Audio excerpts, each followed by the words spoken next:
The WASSCE numbers do not look good. One, mathematics has crashed catastrophically. In 2024, 66.8% passed A1C6, and it says 2025, it has fallen to 48.73%, a nearly 20% point drop in just 1 year. More than 114,000 students scored F9. This is not a dip, it is a collapse. 2, integrated science, he gives us the figure. Year after year, the foundations of STEM education is eroding. 3, social studies, supposed to teach civic thinking, it is in free fall. And he gives us the breakdown on that as well. And it says, with that too, there's a 21-point decline in just 2 years. That means more than 122,000 students failed in 2025. Only English is holding steady, and even that is stagnating. Now he says, these numbers suggest something fundamental is not working in the way we are educating our children. When mathematics collapses by nearly 20% in 1 year, when science keeps sliding backward, and when social studies loses more than 20% in 2 years, it is not the students who have failed. It is a system that is failing them. Something in our teaching methods, supervision, learning environment, resource allocation, or curriculum delivery is simply not working. And until we confront this honestly, no amount of religious or disciplinary debate will fix the deeper rot. What must we do? 1, he says, we need a national learning rescue plan focused on 1, improving teacher quality through targeted retraining in math, science, and literacy instruction. 2, diagnosing learning gaps early with nationwide baseline assessment, not waiting for WASSCE to expose the crisis. 3, reducing overcrowded classrooms so teachers can actually teach, not supervise. 4, restoring instructional time loss and disruptions, non-academic activities, and poor time on tax discipline. And 5, investing in labs, textbooks, and teaching aids. You cannot teach science without equipment. Strengthening supervision and accountability at every level, from the classroom to GES headquarters. 7, supporting students with remediation programs after remedial. I think it's remedial programs, not remedial. Anyway, remediation programs, I think it's pretty much the same. After school tutoring and digital learning schools. 8, integrate technology meaningfully into teaching, not just distributing devices. Teachers need support to use digital tools for explanation, practice, and feedback, especially in math and science. 9, reform the curriculum to emphasize mastery over memorization. Students must deeply understand concept, not cram and forget. Mastery-based progression in core subjects will produce lasting gains. 10, mobilize parents and communities as partners in learning through reading programs, homework support, and local accountability. Education cannot be fixed by schools alone. It requires a national culture of learning. And I say, until we fix these core issues, we'll keep blaming students for what is actually a system failure. And year after year, the WASSCE tables will repeat the same painful story. A country more focused on uniforms than on understanding, more concerned about appearance than about achievement. The data is clear. We need an education reset, not another debate about religious accommodation. And he continues what? Yeah, the post, you know, better comprehension consultants. Yeah, but I mean, the two of you, fortunately, are also parents, or coincidentally, are also parents. I mean, I'm sure that, Laura, you should be very, very worried about the results that we're recording. Oh. Yes, Laura. It's not about me being worried. We all have to be worried as a nation. Right. And I've maintained that when it comes to social issues, especially education and health, it shouldn't be an issue that we look at with political and biased lenses. Yes, the children didn't do well. This is like the worst performance in 4 years. When you also look at other statistics, our performance has been improving over the last 2 decades. What it used to be maybe 10, 20 years ago is not what it is today. But we are having this conversation, or this is coming up because we are highlighting the end, the outcome, not looking at the full value chain from the inputs that have been made available over the years. I believe that even if we want to go into this low performance, and one of the things that is making this topical and we are all talking about it is the fact that the highest fail rate was with social studies. The assumption is that social studies is easy and everyone should be able to pass it with the least effort, and that's where we get it wrong. Education has to do with access and performance. Over the years, we've been talking about access. The education sector, led by the Education Ministry and its agencies, especially Ghana Education Service, have been looking at some of these things. Our education today is not what it used to be. Hitherto, probably before some of us became parents, the go-to place, private schools were not such a big deal. I didn't attend a public school for basic school, but I attended a public school for senior high. But private schools were not that much like we see today. Even then, private schools used to run the Ghana Education Service curriculum, but now what do you see? We have a lot of foreign, and most of us who sit to discuss these issues and write pieces, majority of us don't have our children in the public schools, and those are things that we should admit. I don't have my children in public schools. I don't have a child at any of the senior high schools too, because I have pretty young children. But those are the issues we need to face. Tomorrow, this situation with our education starts from the beginning of the first input. The first input into children's education is teacher education. Right. Probably it's changed now, and it's similar to what the issues we are having with nurses, quality of care, and those issues. Who are those who go to our teacher training institutions, now colleges of university colleges of education? It's those who didn't do well. Mm-hmm. That's the fact. The person doesn't do. There are some who genuinely want to be teachers and opt for it as their first point of higher education. There are some who genuinely opt for nursing training and opt for it as their first choice of higher education. But mostly, people either go to teacher training or nursing training because of allowance, because they didn't do well, but you need to seek higher education, so you find yourself in there. That is where we need to start from. If we even go further into this, mm-hmm.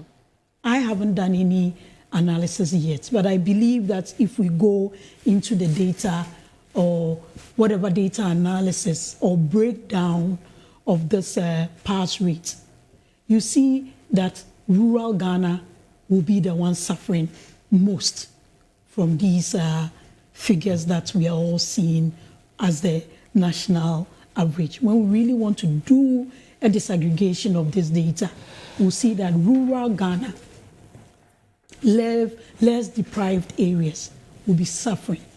I was shocked at, I wasn't a science student, but I met a few people when I was in Lagos.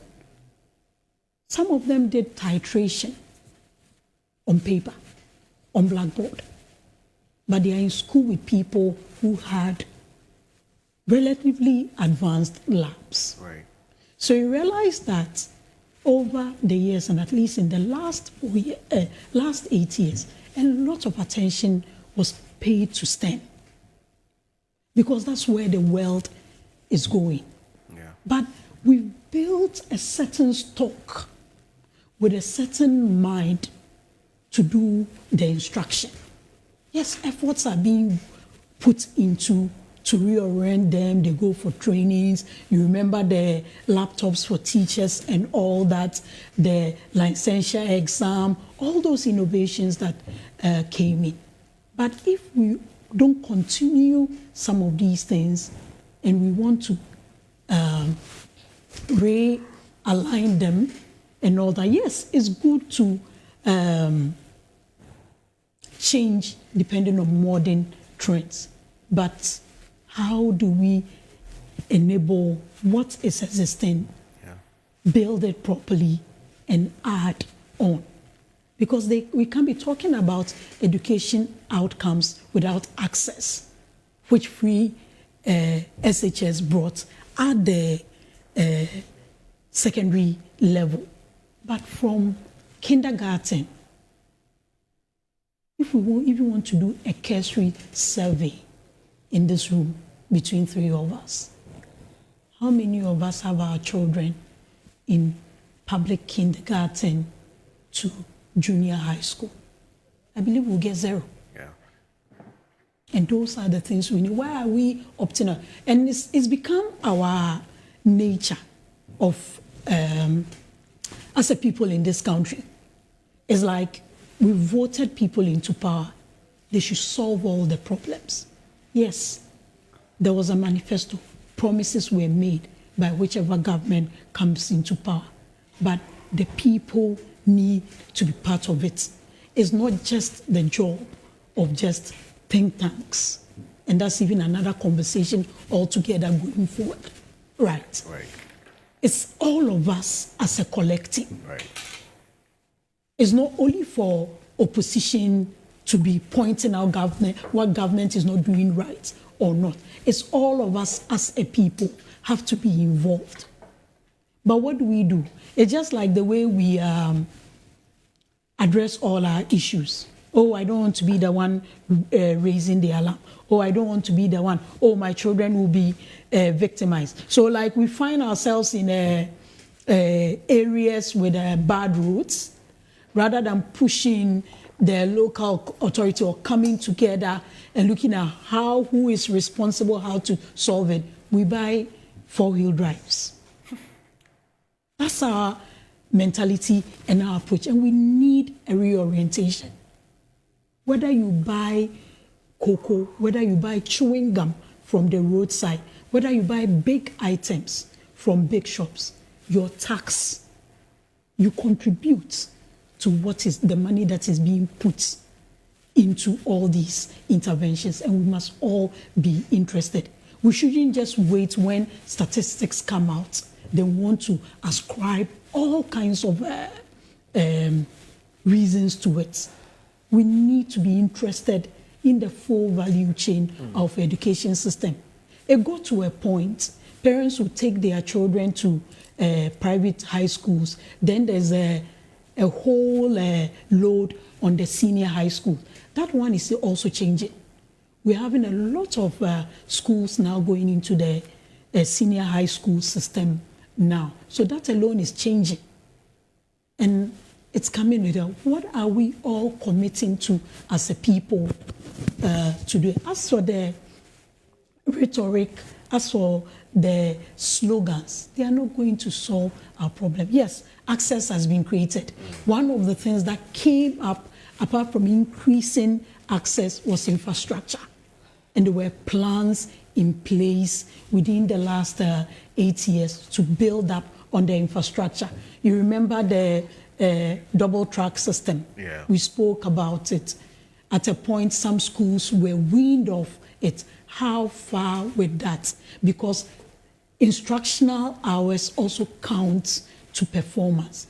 Why is there such a sharp decline in less than, in just 1 year? I mean, something fundamentally has gone. Yes, and we need to really interrogate it. And I think the Ministry of Education and the Ghana Education Service, you remember even for the inspectorate, because one of the things that also came out was supervision of these schools. Right. You remember the status of was it an inspectorate board, was moved, and it's now an authority. Yeah.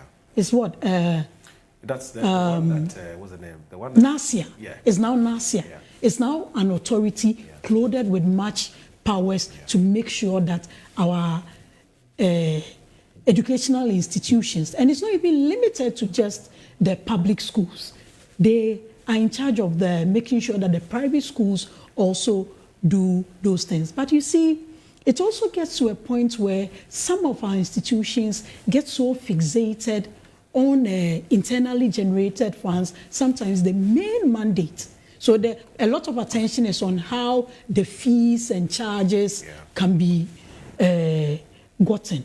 But the actual mandate, we need to look at it. So I think that there has to be calm. Ministry of Education needs to let us know why is there such a sharp decline in performance in a year. What has changed? What is it with teachers suddenly? Is there a fundamental problem that we all need to ask about? This is not something that we should just... Whatever it is, this is not something that we should just... Because these people are the future. Some people truncate their education at senior high level and go into other people. How they go in, the quality of intellect they go into these other places, apart from going to universities, it also impacts on the nation. So the Ministry of Education needs to let us know. And it will also be good to let us know what the regional breakdown of this low performance is, so that interventions don't come as a blanket thing. You prioritize those who are really so the interventions are targeted. Yes. So that we have targeted interventions and not wholesale interventions. So that this discussion is more informed. Because when it comes to education, we are sitting here. Why are we sitting here? We are sitting here because of education. That's the only cross-cutting thing for all of us here. All of us writing, all of us saying. I mean, don't let us reduce because it's the future of the nation. However these things are handled will inform whatever discussions we are having at the executive level, at the judiciary level, at the parliamentary level. It's the quality we build now that informs our future. So I think that call must be made to the Ministry of Education to really come out with the real details and explain. It's extremely important. Because when you look at the trend, I was trying to look at it from 2016. There was like from 2016 till 2024, it will go up, come down a bit, started going, and then all of a sudden it's like deep. It doesn't make sense. Anyway, it doesn't make sense. And I think they should explain those issues to us.